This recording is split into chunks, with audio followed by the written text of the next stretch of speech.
Assalamualaikum warahmatullahi wabarakatuh.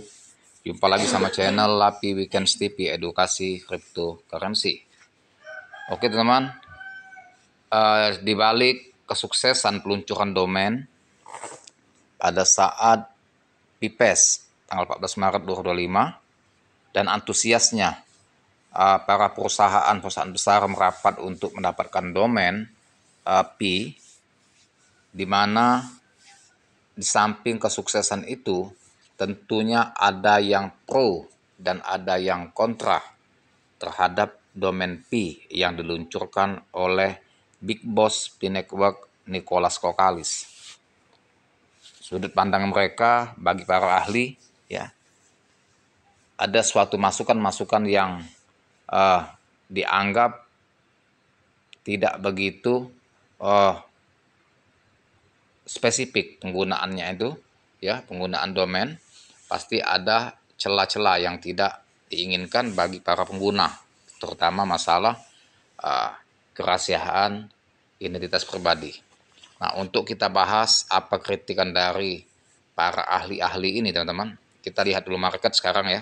Bahwasannya market Pi Network pada hari ini sudah mulai menguat dari tren satu minggu yang lalu di posisi 1,7 US dollar, kemudian market secara bertahap tren turun sampai ke titik 1,08. Tetapi market tidak lama ya, lantas dia mulai menguat kembali dan kini sudah posisi 1,18. Ini time frame satu mingguan ya. Time frame satu hari, grafik sudah menunjukkan menguatnya harga Pi Network pada hari ini. Ini banyak pemicu sekali, efek dari antusiasnya pelelangan domain Pi yang disambut besar oleh pengusaha-pengusaha ternama yang ada di mancanegara dan juga perusahaan besar yang telah berkontribusi pada Pi Network ini. Tentunya teman-teman, kita tinggal menunggu waktu saat pengumuman CoinEx ya atau Coinbase, sehingga itu dapat pemicu untuk rally harga Pi Network menuju ke new ATH, bisa di atas 2,90, yaitu di $3 targetnya. Semoga saja dalam waktu dekat Coinbase meluncurkan pengumumannya dan di X-nya Pi Network juga akan diposting, itu baru akan fix ya, pemicu sebagai antusiasnya para investor maupun pioner untuk buy menambah muatan dan akan mendongkrak harga Pi Network.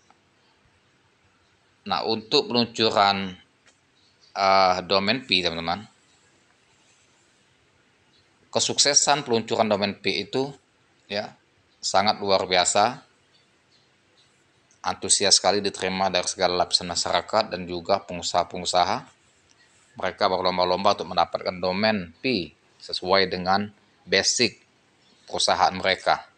Bahkan juga yang pihak-pihak pribadi seperti pihak pribadi, tidak ada usaha pun mereka mengikuti lelang untuk menyimpan aset domain Pi ini untuk next akan datang. Kalaupun mereka tidak menggunakannya, mungkin mereka akan menjualnya kepada pengusaha yang membutuhkan dengan harga yang lebih tinggi dari harga dia mengikuti atau mendapatkan domain Pi tersebut melalui lelang. Pi Network meluncurkan domain Pi revolusi digital atau jalan buntu. Nah ini, jadi dianggap meluncurkan domain Pi ini revolusi digital atau bisa menjadi jalan buntu. Itu salah satu news yang berkembang ya. Baru-baru ini mengumumkan peluncuran domain Pi, sebuah langkah besar dalam ekspansi ekosistem berbasis blockchain mereka. Diluncurkan pada Pi Day 2025, inisiatif ini memungkinkan bisnis pengembang dan individu dalam komunitas Pi untuk mengamankan nama domain Pi yang dipersonalisasi. Dan pada hari D ini banyak yang individu maupun pengembang ya. Di sini bisa developer ya, bisa juga perusahaan. Mereka itu mengamankan nama domain Pi. Mereka mengamankan nama domain Pi tersebut, mereka mengikuti lelang ya untuk dipersonalisasi. Jadi untuk disimpannya dulu walaupun belum terguna. Namun peluncuran ini tidak luput dari kritik dan khawatir mengenai aplikasi praktis dan aksesibilitasnya. Nah, jadi walaupun kesuksesan peluncuran domain P ini tentunya ada kritik-kritik, biasa itu pro dan kontra dari para ahli IT juga, ya para ahli teknologi, ya. Mereka memberikan kritikan, ya, minus dari keuntungan domain P. Peluncuran domain P dan ekspektasi. Pengumuman ini menandai pencapaian besar bagi P-Network yang sekaligus memulai PIPES 2025. Dalam video terbaru, Nicholas Kokalis, pendiri dan kepala teknologi P, membandingkan domain P dengan sistem domain tradisional di internet, menekankan potensinya dalam membentuk sektor digital dengan cara serupa. Jadi Kokalis dia membandingkan ya antara Web 2 dengan Web 3 ini ya, dengan domain P, sehingga bisa menekankan potensinya untuk membentuk sektor digital, ya, kelebihan masing-masing. Sama seperti domain tradisional yang membentuk internet seperti yang kita kenal saat ini, domain P dapat mengubah cara kita terhubung, berinteraksi, dan membangun di ruang digital serta di luar. Itu kata Kokalis. Ia juga menyebut bahwa domain P merupakan lapisan infrastruktur penting dalam ekosistem P. Dengan memiliki domain ini, pengguna mendapatkan alamat digital unik yang dapat meningkatkan kehadiran mereka di dunia online dalam ekosistem P. Jadi domain ini teman-teman itu bisa berkecimpung atau mengkoneksi ini melalui komunitas P yang anggota membernya sampai 60 juta di 230 negara. Domain P hanya tersedia melalui lelang berbasis blockchain, di mana pengguna dapat menawar menggunakan Vcoin untuk mendapatkan alamat digital mereka. Lelang ini berlangsung mulai 14 Maret sampai 28 Juni. Nah itu teman-temannya, antusiasme ya dan kekhawatiran seputar domain P. Jadi ada antusias ya yang untuk mengikuti lelang untuk mendapatkan lelang domain P ini, tetapi sebaliknya ada juga yang khawatir seputar domain P ini. Itu masalah kekhawatiran kalau nanti identitas pribadinya yang di saving di domain P ini akan bocor ke publik, sehingga mereka mengkhawatirkan itu. Meskipun peluncuran domain P disambut dengan antusias, beberapa anggota komunitas mengungkapkan kekhawatiran terkait penerapan praktisnya, terutama karena aksesnya yang terbatas di luar ekosistem P. Jadi aksesnya maksudnya tidak bisa diakses kalau tidak melalui ekosistem komunitas P. Jadi tidak bisa untuk publik, itu menurut mereka ya. Domain P beroperasi sepenuhnya dalam lingkungan blockchain P, sehingga tidak dapat diakses langsung melalui browser konvensional.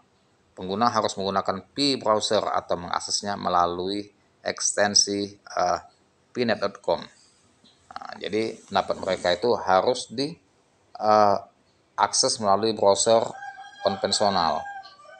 Ya, pengguna harus menggunakan P browser, jadi tidak bisa diakses melalui browser konvensional. Jadi harus menggunakan browser P. Nah, jadi maksudnya keterbatasan masalah konektivitas ya.